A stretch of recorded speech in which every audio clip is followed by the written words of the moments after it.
Boom. I am live. We are live here with my boy Steven Stack, none other than Mr. Stacking with Stack. I told you you got to change that to Stacking with Steven, but you won't take my marketing advice. Matter of fact, right now, if you're here, put in the chat, do you prefer stacking with Stack or stacking with Steven? Because this is an argument we have going, and I want to win this argument. I'm competitive. So, anyways, drop that in the chat, man. I'm excited that you guys are tuning in to the Second Chance Live series. You guys know that this is based around our brand, Second Chance Athletes, where we give athletes a second chance to succeed in life without the demands of sports.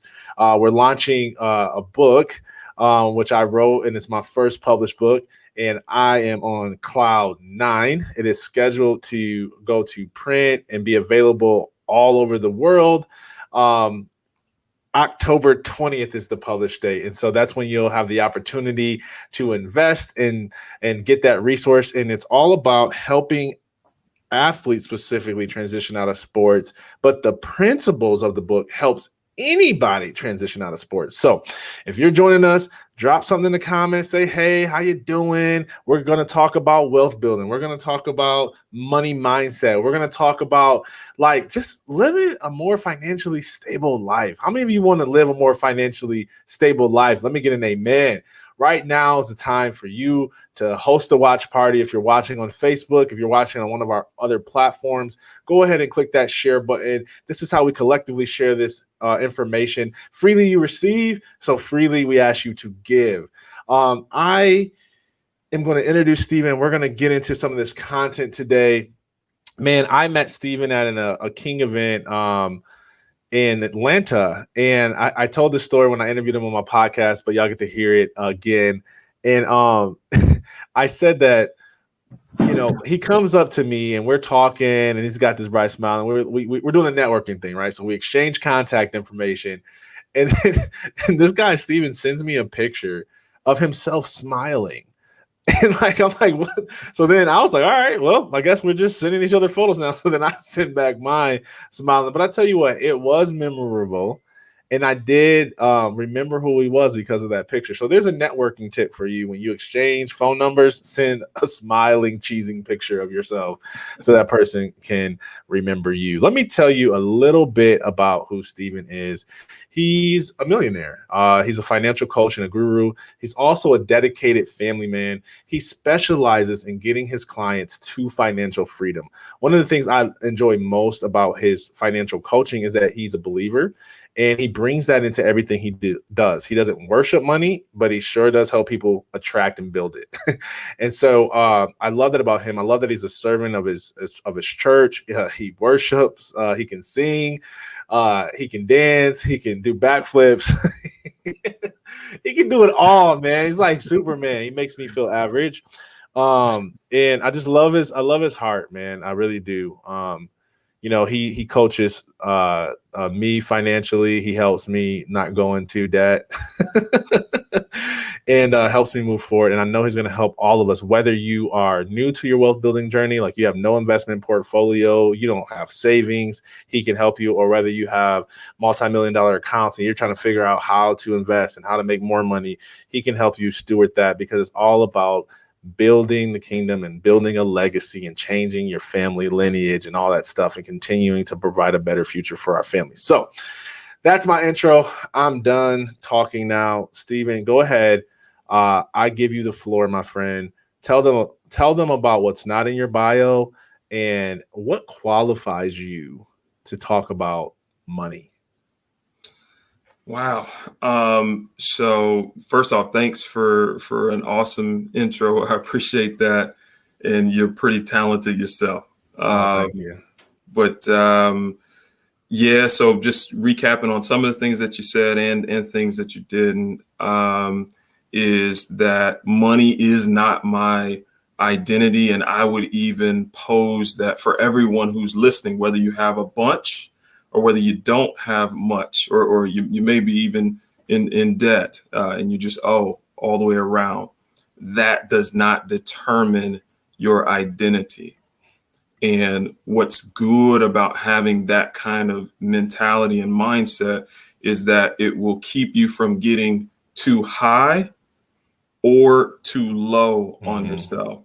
Mhm. I'm a big believer that we not only should love ourselves, but we need to love ourselves correctly so that we don't get a oversized big head, or hold our head low, Yeah. and say we're not worthy enough. Yeah. Um, so with that said, I wanted to start there because everything else that I'll say afterwards, it's not my identity, but it's why I have some quote unquote qualifications to talk about this. So I am 100% debt free, including my home, which I'm actually in a room in my home. I'm in my office space. Um, so what that means is I don't owe anybody anything.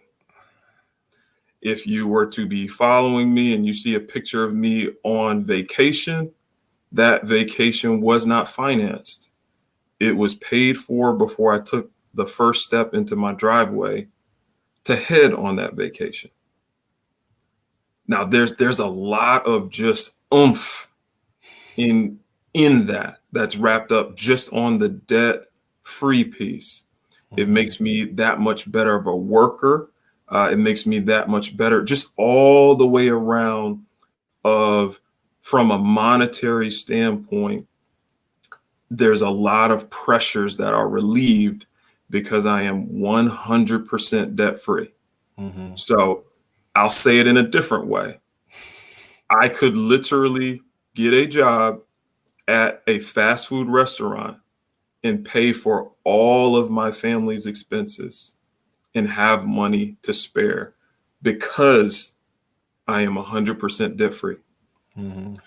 The next thing, which they kind of roll together, is yes, I am a millionaire, which what that means is that my net worth is more than $1 million. So if I were to sell everything that I owned and just cash it all in, that amount is over $1 million. And obviously, I don't have any liabilities to subtract from that in Mhm. net worth. And so, how did I get there?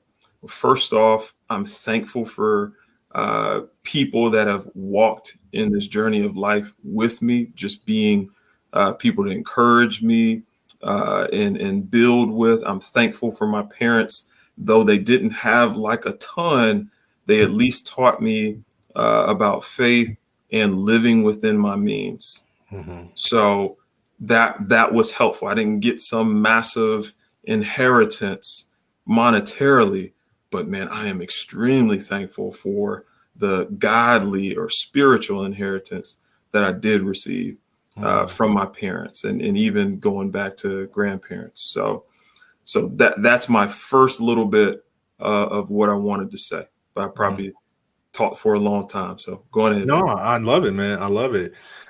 So you're qualified. I love it, and people need to know that because it's, there's so many get rich quick schemes, and and that's not your process. Because if it was, I'd be multimillionaire by now, right? But it's doing it the right way. But there are strategies to streamline your wealth building journey, right? So you don't know the must like what you don't know can hurt you or slow you down. And so I love for you to speak to some of the things that could speed people up, especially during these times where there's people who are launching into businesses, there are people who are in financial ruckus. Like I love for you to just address like, man, how can people how can people just accelerate their wealth building journey? And I hate that word because I'm Yeah. not saying, but how can they learn from your mistakes and from your wisdom? So there's two things that are at play that will rob you in wealth building. And one, it's going to be pretty obvious. The other one, people may not think about, but I want to make sure I punch this point home. So the first is having high interest debt.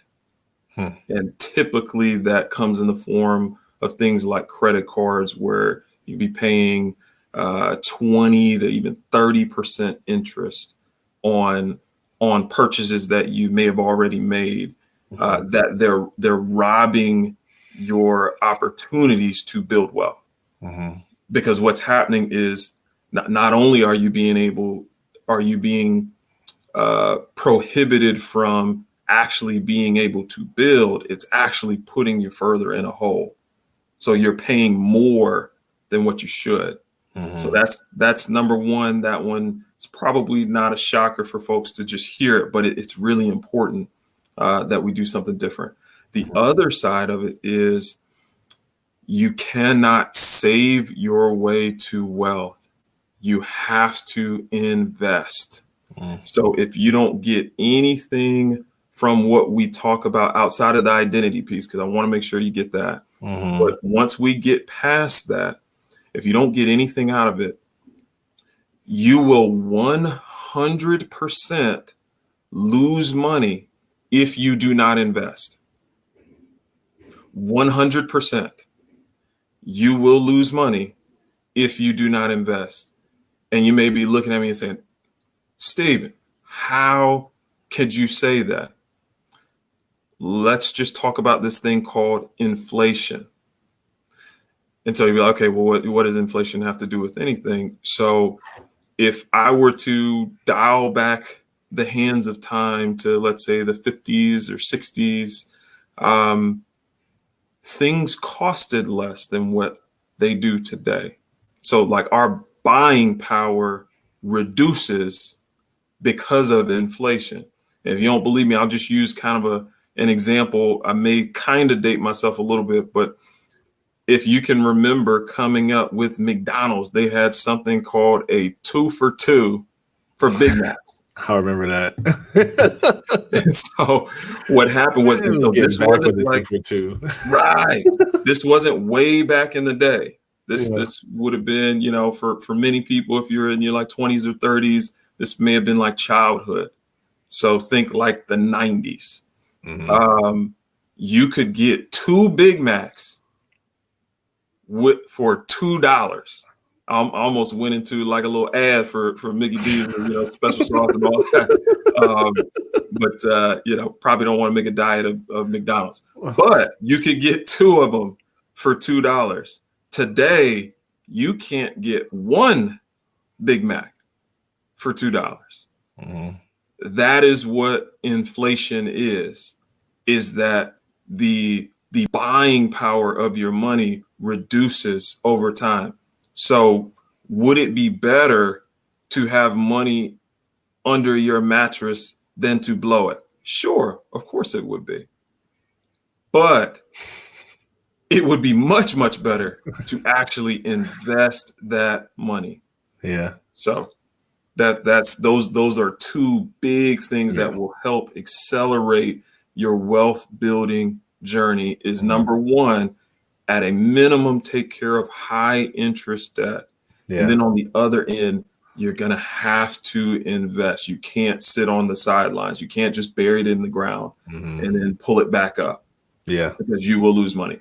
Yeah, I love it, man. I want to welcome people who are still tuning in. I'm talking with my guy, Stephen Stack, millionaire, family man, father, worshiper, believer, community servant, all these great things. We're going to get into some practical investing tips. I want to encourage you to host a watch party if you're just now tuning in, or go ahead and hit that share button. Share with people that you love, that you care about, because we want to give this information to as many people as possible to really just educate people on wealth building strategies. And so if you know anybody who needs more money, hit share. It's that simple. Man, I want to get into some practical things with investing because, I say this to people that I want them to know your expertise in investing. And so I want you to cover some things that's going to really help people get started or just make some strategic moves. But before we get in that, I would love for you just to spend a little bit talking about the mindset, because to me, there's a couple of things that I've learned from you. And then I know just in general about wealth building is that you can have the best strategy, but if you don't have the mindset, you're just going to choke out the wealth. This is why people win the lottery and then they lose the money. And so we don't want that to happen to anybody, where it's like, man, now I know the investing tips and I started investing, but my mindset isn't developed and I still got poor habits. I still don't think I'm worthy, and I still got my identity, my value attached to my wealth. So talk to what is a healthy mindset to have around wealth building? So we had already said this up front, of just understanding that it does not define you, wherever you are at, because that alone, it'll help you, especially if you've just gotten started. And what I've often seen working with people is that they'll expend a lot of energy on their past mistakes, of being like, oh man, if I had just done this thing, if I had just done that thing, then I'd be in a much better spot, and just really beating themselves up for their past mistakes. The reality is we can't go back. We can't go back. We can't change what's already been done. But the beautiful thing is we have a huge say so in what tomorrow can look like by what we do today. So my encouragement, just on a mindset standpoint, is we learn from our past, but we don't live in our past. That's only good. Things I want you to take away from your past are either lessons or just encouragements of good things that happen, to remind you, okay, those past victories, they mean that it can happen again. It can happen again, but I don't want you to dwell in your past and your past mistakes. So hopefully that just gives a little bit more encouragement on how to approach things, because a lot of times, like there's even a psychology around money. It's, if it was just as simple as numbers and percentages and interest rates or rate of returns, and that was just it, well, then a lot of people would be doing a lot better than what they are.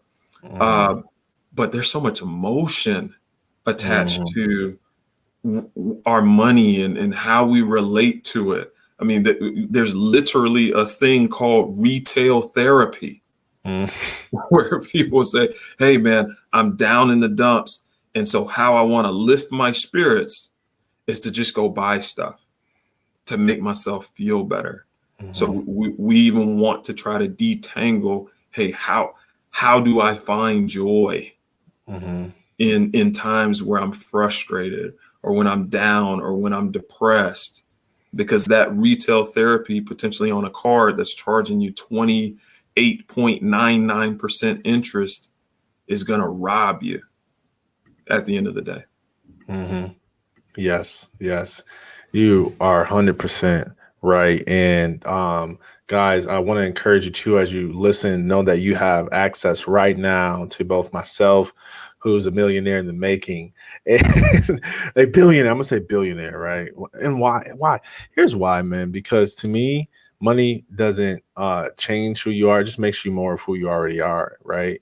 And I'm already generous. I'm already doing good in the world. So more money is only going to help us to do more of that. So I have no problem saying that. But we're going to get into some practical things. But I want you guys to know you have access to Steven right now. And I want you to be able to ask questions. So if you have a specific question about a wealth building strategy, or investing, or a personal finance situation, right now is the time.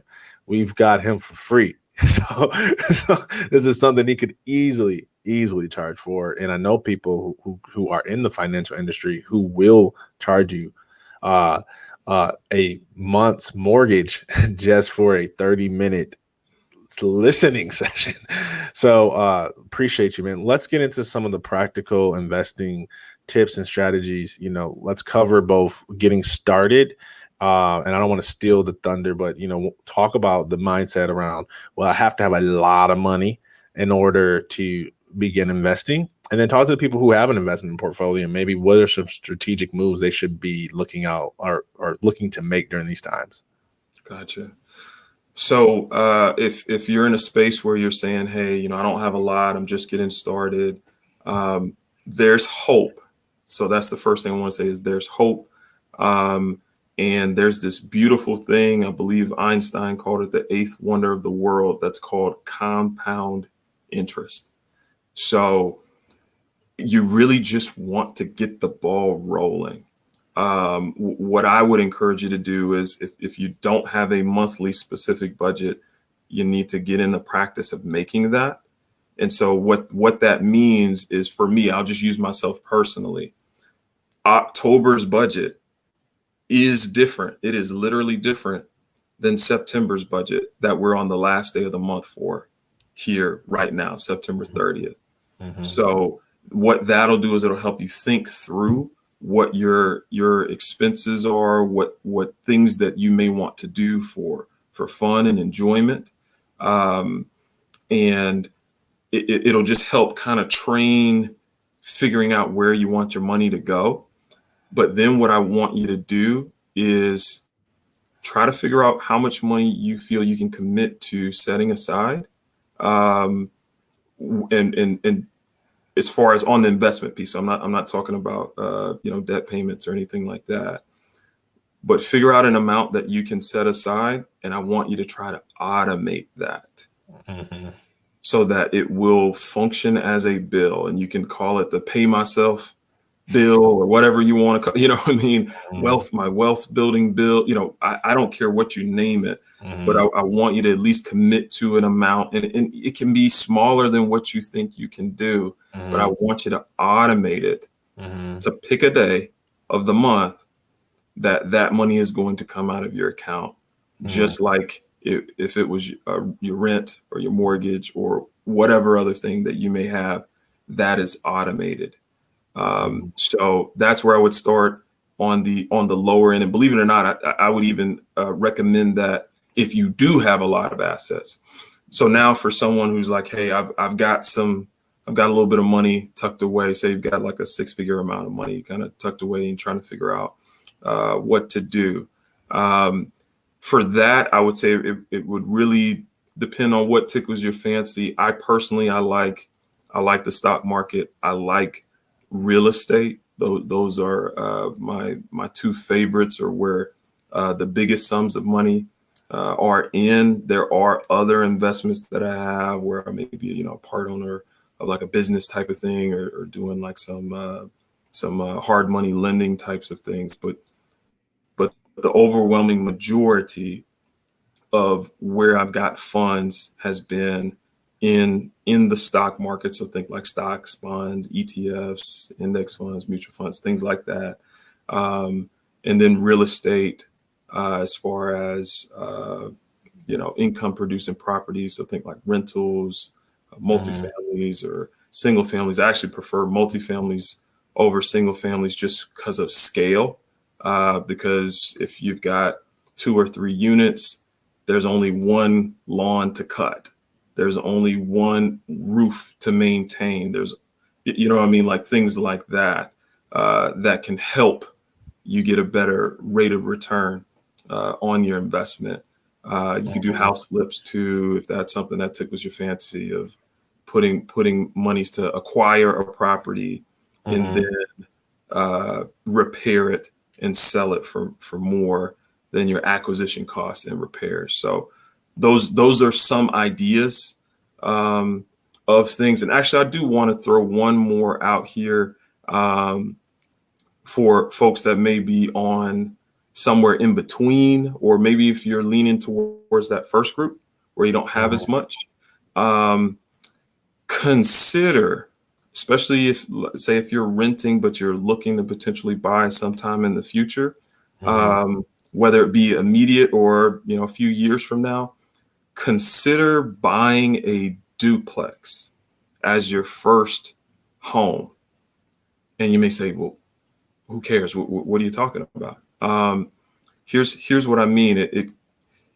What you can do is you can buy that property and rent out the other side to a tenant, and that person's rent can help pay for your mortgage.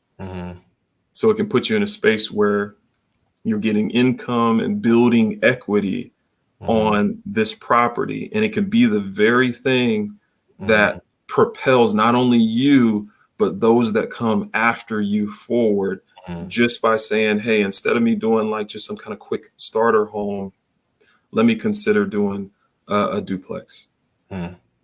Yeah, I love it, man. I love it. Let's talk about some specific stocks. And I know, and you can address this too, because I know sometimes when people, talk about the stock market, it's always like, what's the winner? Pick the winner. What can I put $1 in and get $10 out? Like it's like the lottery pick or something, But and I know that's not how it works, right? But address it and talk about how it works. But also, if you were just getting started, like what would you invest in right now? So if I'm just getting cracking, and I even see I got a question asking that similarly, is I would probably start with like an index fund. So you could buy something like the S&P 500, like and so what is the S&P 500? Let me define that. So it's an index of the top 500 U.S. publicly traded companies. So in that, you would have anything from the big dogs like Apple and Microsoft and Amazon and Facebook and Netflix, all the way down the gamut to like Domino's or like the banks, like a JP Morgan or Bank of America, or our trash folks. This is one I actually like, Waste Management, because we're not going backwards on burning our trash. I like to take my trash out to the road and then get it. So there's a bunch of companies that make up that top 500. And what's good about that is you don't have to do as much research on it, because you're diversified. Your monies are being spread across those top 500 companies. So it very much helps to lessen your risk, because for the S&P 500 to go to zero, it would mean that the top 500 US companies would all have to go bankrupt, essentially. So that would be where I would start to just build. And it's also really, really good. On average, you're looking at like 8 to 10% of an annual rate of return over the past like roughly 100 years. So it's super solid. Yeah. Do I need $1 billion to start investing in the S&P? Like how much money can someone put at a minimum if they want to get started? It's whatever you got, truly. Especially if you've got like a trading platform or an investment platform where they do fractional shares. A lot of these brokerages have that, which means you can invest as little as $1. So if you got $1, you could buy a fraction of whatever that would be. And what are some tools some people can use if they want to get into investing? So if you mean to actually literally do it? Yeah, to do it. And then both also resources to learn more about what they're doing. Okay, gotcha. I was just say, like, as far as brokerages, there's all kinds of different ones that allow you to be able to do it. I'm a fan of commission-free trading. So, one that's a newer one, but you may have seen some commercials for it, is Robinhood. But you've got like E-Trade and TD Ameritrade and Fidelity and Charles Schwab and a bunch of different companies that you can use for actually doing the investing. And yeah, there's all kinds of literature on like strategy and things like that. I'm trying to figure it out. A good read would be a book called One Up on Wall Street by Peter Lynch. It'll at least kind of get you started in a good place. I've recommended the Intelligent Investor by Benjamin Graham, but it's a pretty thick book. It's a long read. Yeah. But if you can get through it, it's a good one. But yeah, so there's a lot of things to kind of roll through. And then plus also, just like people may use a personal trainer for getting themselves in shape, man, you have people that do financial coaching. I'll just even say it as myself, of folks that can walk through it with you, because I know a lot of people get a lot of anxiety before clicking that button to be like, oh my goodness, like I'm really about to do it. Like this could actually go down if I execute this order on Yeah. this particular stock or this ETF. So that's something to consider as well. Yeah, I love it. And one of the things that I know that I've learned in our time and you coaching me and my family is the amount of knowledge that you have about companies. And it's not just who's the fastest growing. Can you speak to, when you're looking at a company and you're wanting to invest with them, what are you looking for? And what should we be looking for? So I'm going to give you kind of my personal way on how I'll assess individual companies. So now, first off, let me say there's way more risk when you're buying actual stocks, because if all of a sudden Apple phones just start blowing up, or there's breaking news, you can get COVID through the cloud, you know what I mean? Then it's going to Yeah. really impact Apple specifically. Mhm. But that will have nothing to do whatsoever with what's going on with, like Disney. You know what I mean? But with that being said, there's three things that I look at when trying to make a decision on an investment. So the first thing I look at is, just in general, is this industry growing? So do I see a bright future of the trends going in that direction? So that's the first thing. Number two is, what companies do I think will most benefit from that industry growth or those trends? And then number three is the business simple or easy to understand? And so what I mean is it easy to figure out how this company actually makes money?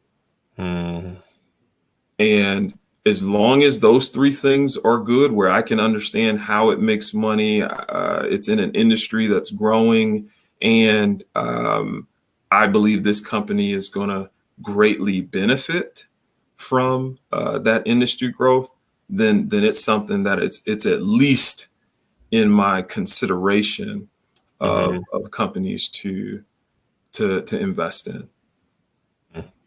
Love it, man. Love it.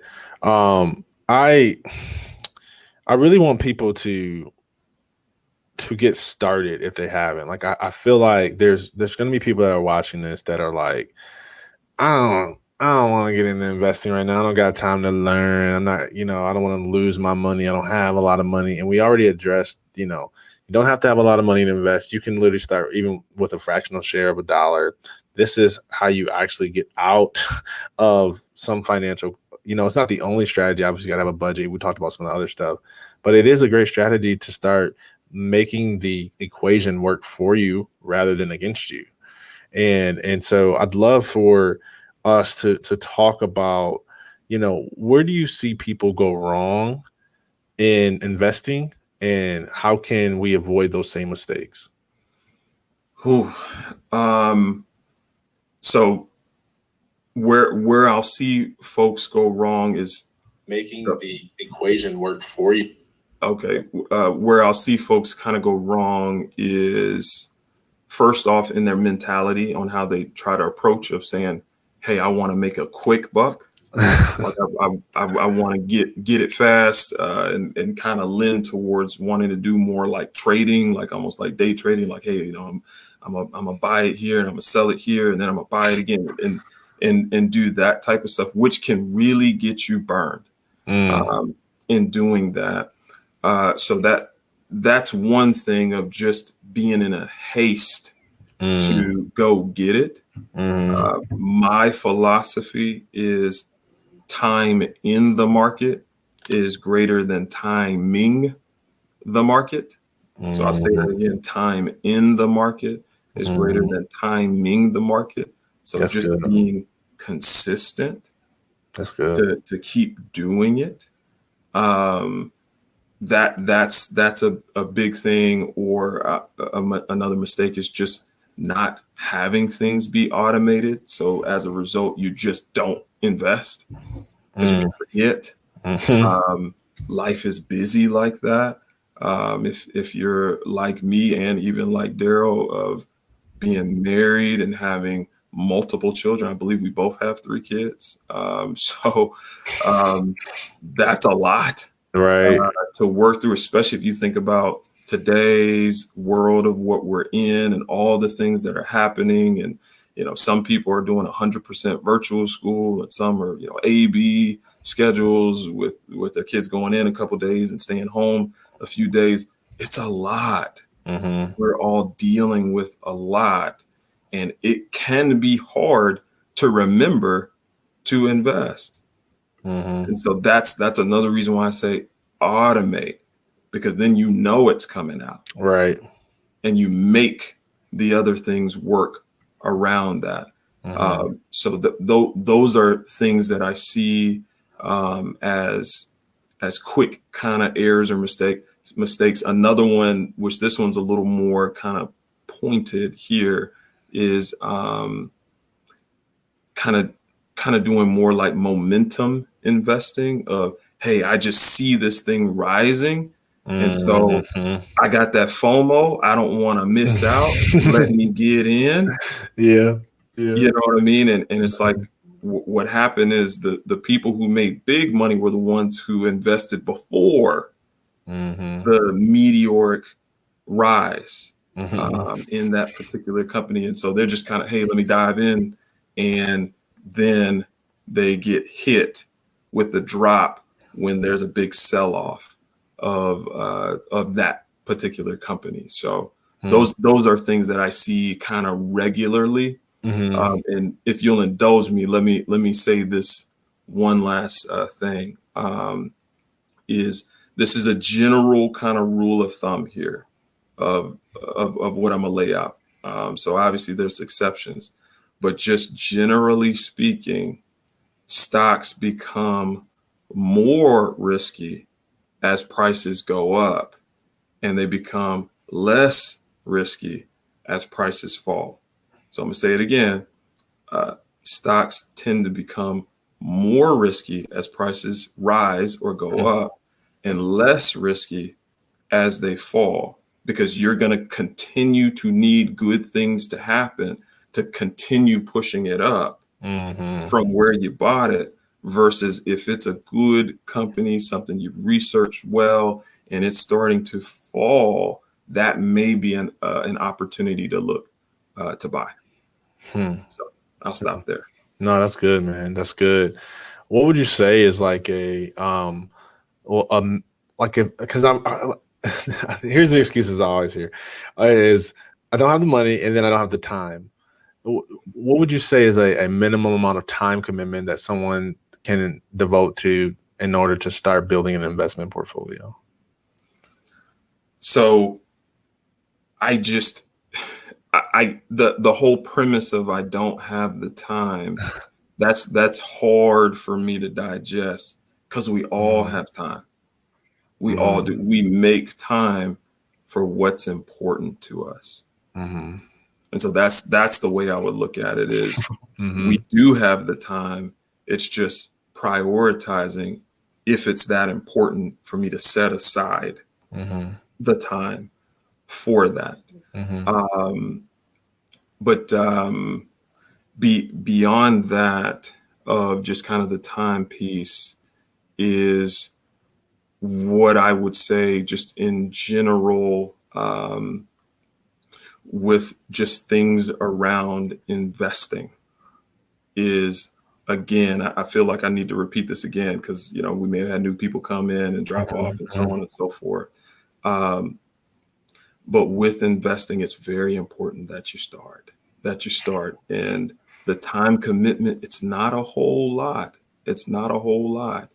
If you think about however much time you normally use to figure out what groceries you're going to buy, the time you may put in to say, what's the new show that I want to watch on Netflix? Like it doesn't take a whole lot of time. Like I could make an argument that if you just carve out 15 minutes a week to think around investing a week, that could be plenty enough, especially if you got things automated, then you're pretty set. I mean, like more often than not, like where I've made the bulk of my wealth, it's been in little segments like that, where it's just like, okay, this is what my automated payment is that I'm paying myself for ultimately for the big picture of our family, and it just doesn't take a whole lot to do it. It really doesn't.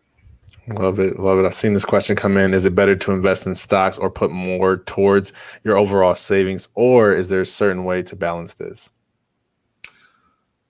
So I'm going to try to answer this a couple of different ways, just 'cause I wasn't sure what she meant with overall savings. Now, if she's saying overall savings as in your overall investment portfolio, here's what I would say for the general typical investor person who is like, hey man, this isn't even really my thing. I don't really want to get in the weeds with this stuff.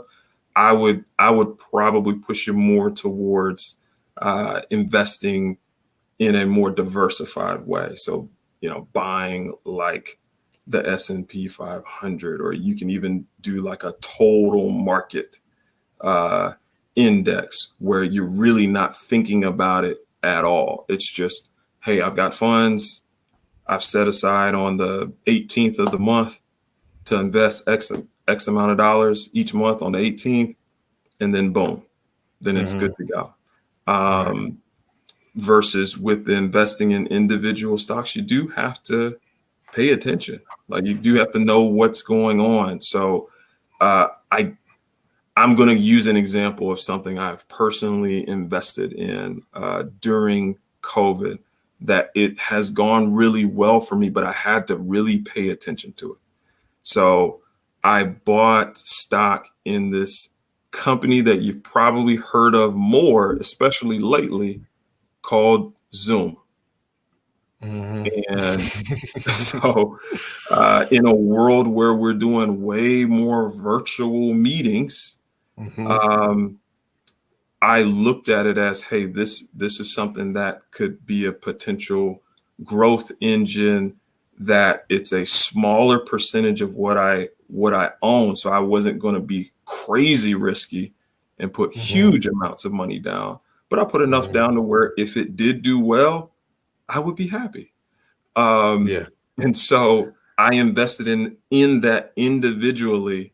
And if you look at where Zoom went from earlier this year to today, it's been awesome. It's been really, really good. Like, I'm not going to lie to you. So it was good, but there's more risk with it too. It's more volatile. And like I had to really be watching it and having an understanding of what I was looking at. So that's what I would say, is that, and you're saying, is there a certain way to balance this? You want to know your own risk kind of profile, or what can you tolerate losing? Because the more you feel you can tolerate losing, then yeah, you can be a little bit more risky.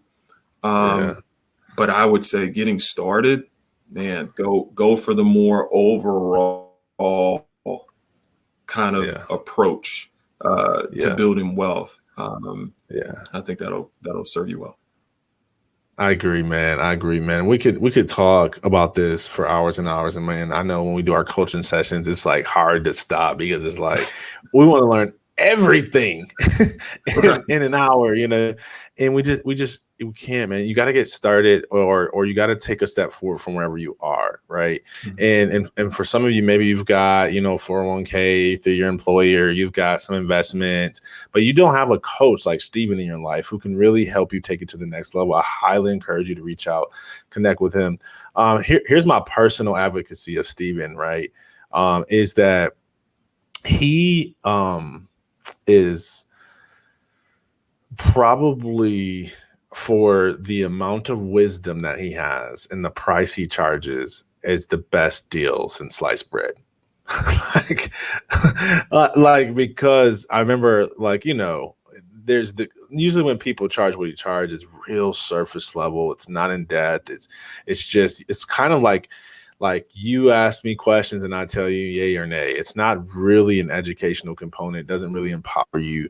But he does it both for an affordable price, and he really will help you move forward. And he has a heart and a burden for that.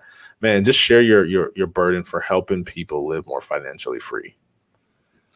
Man, it's definitely something that I'm extremely passionate about. By the way, I appreciate what you said, man. That I really do. Um, but yeah, no, I have an incredible burden to see people be in a good financial space, because it impacts us so deeply, like how even just our experience with the world can be very much hampered or enhanced by our financial decisions.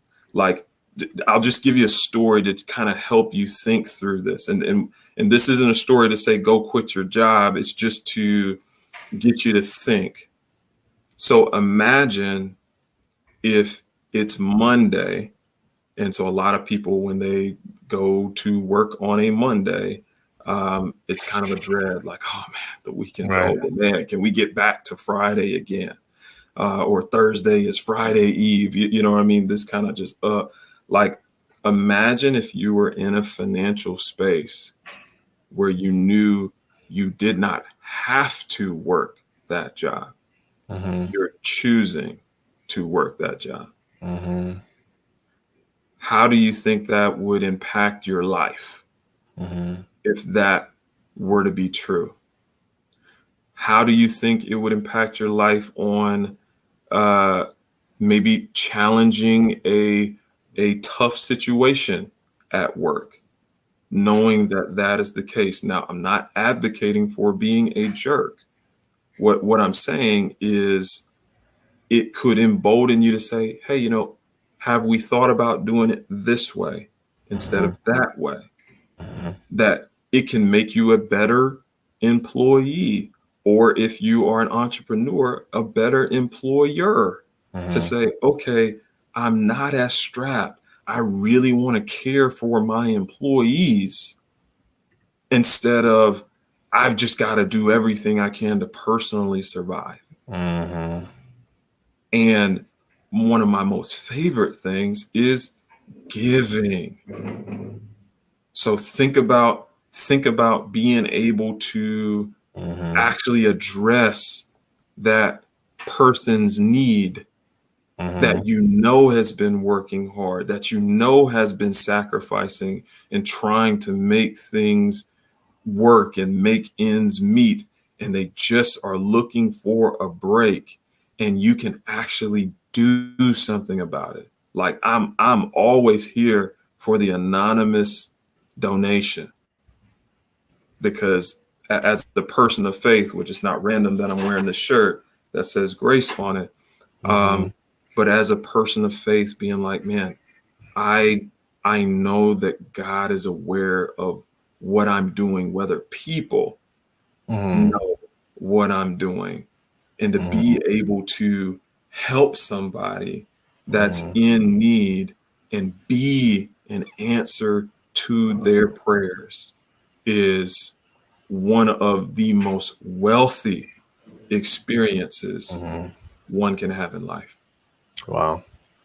I so agree with that. And I'll end on this note, just encourage people. One of the things that was helpful for our families when we set a giving goal and not just a revenue goal. I know we all like, oh man, I want to make 1 million, I want to make 2 million, I want to make 100 million, I want to make 6, 7 figures, whatever that is. But I encourage you to have a giving goal because it really is better to give than receive. And it is fulfilling.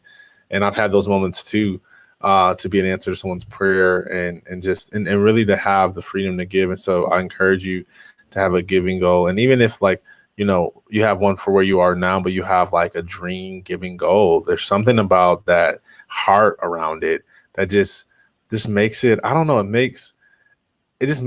don't know, it just keeps me centered to remind myself that as God increases me, that it increases everyone around me, everyone who ever crosses paths, because I'm generous. I'm a distribution center. I'm not just the Dead Sea that just collects and doesn't have anything going out. So, man, let people know how they can connect with you. If they are like, man, I need a financial coach. I know you've been sharing some gold on social media. So let them know where they can connect with you. So if you see my name on here, it says at Stacking with Stack. That is my IG handle, so you can find me there on Instagram. And honestly, even if you just say, hey, I just want to email you, you can email me at Stephen with a V .l.stack@gmail.com. So I respond to emails. I do respond to DMs as long as they're not crazy.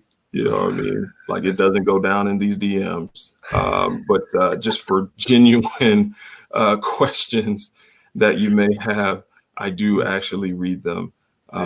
So yeah, you can definitely reach out to me that way. Yeah. Let's go ahead and if the team could scroll that email across the bottom one more time for people, or drop it in the chat even. If you're on Facebook, we'll drop that there. But I just want you guys to know, would you say it was StephenLStack.com? Is that right? Or at gmail.com? Yeah, Stephen.L.stack@gmail.com. And for Instagram, it's at Stacking with Stack. And you can follow me there. Gotcha. Love it. Man, thank you guys for tuning in. If you're watching this and you just came in at the tail end, we'll leave this up for a while. Feel free to share with people host the watch party. Look, you can imagine this. So listen, you just as Stephen has been answers to people's prayer because of his generosity, you can be an answer to people's prayer because of your generosity. Mm-hmm. Because scripture, I'm gonna get preachy for a second, says that wisdom is more valuable than rubies. If you have the knowledge and know how to apply the knowledge, it's actually better if you have the money in your hand, because if you have the money in your hand, the money will disappear, but the knowledge will never fade away. And so you can use the knowledge to produce more wealth in your life. So just want to encourage you to be the answer to someone else's prayer, host a watch party, share with your friends, your family, help them to get started in their investing journey. Maybe they've been stuck and been thinking like, man, I got to wait till, I'm 100% debt free, or I got to wait till I have $10,000 in savings, or I got to wait till I meet some financial mark before I start investing. And knowing that mindset is never going to get them there, that today is actually the best day to start. Maybe they're like, man, you know what? I need a coach. I need somebody who's been there, done that, bought the t-shirt, and can help walk me through strategically step by step. And so I'm going to reach out to Stephen, and I'm going to see if he can coach me. I'm going to reach out to my friend if I know them, and I'm going to see if they can coach me. So whatever it is, just make sure you make a decision. I want you guys to stay tuned to everything we've got going on. We're going to be hosting a live series all week, all month, all next month, all the month after that, because we want to continue to bring experts to you. Our next guest is Grant Parr. Thank you guys for putting that on the screen. Grant is a great guy. He's huge on mindset. He works with tons of athletes on how to reach peak level performance. You guys are going to love Grant. I'm going live today at 5:30 p.m. As part of Suicide Prevention Month. And I'll be talking about the 5 lies of depression. Okay. So if you know anybody who's struggling mentally, here's what I would determine as a suicide survivor, as someone who was labeled clinically depressed, said I have a chemical imbalance in my body, as someone who has had to learn how to implement mental healthy habits in my life. For someone who depression comes in waves like this, I'm going to be sharing what I've learned from my own personal journey, but also from helping other people live more mentally healthy, what the 5 lies of depression are and what to do about them. Okay, so you want to be a part of that training, share that with other people. I know a lot of people are struggling with depression right now, and depression is a liar. And we're going to talk about that today. All right. So I'll see y'all at 5:30 EST. I hope that's the right time. If not, check the check my feeds. I posted the right time somewhere. I think that's the right time. And man, we're gonna keep sharing more guest experts with you. Make sure you go connect with Steven. Make sure you share, do all that stuff. Thank you for tuning in today. We love you, and we will see you later.